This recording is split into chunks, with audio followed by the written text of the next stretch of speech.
Sabi ni Christopher Munoz. Hi Sir Fitz, good afternoon po. Ano po mas maganda for long-term investment? Stock market po ba or sa crypto?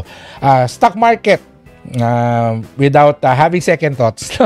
Stock market because it is reliable. Ang assumption ko dito, yung long-term investment mo is for your retirement, di ba? Merong purpose yan.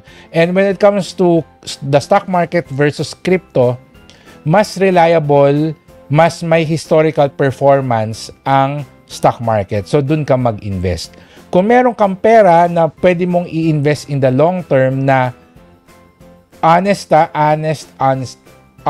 answer na kung mawala siya, hindi ka magagalit sa sarili mo, then you can put it in crypto.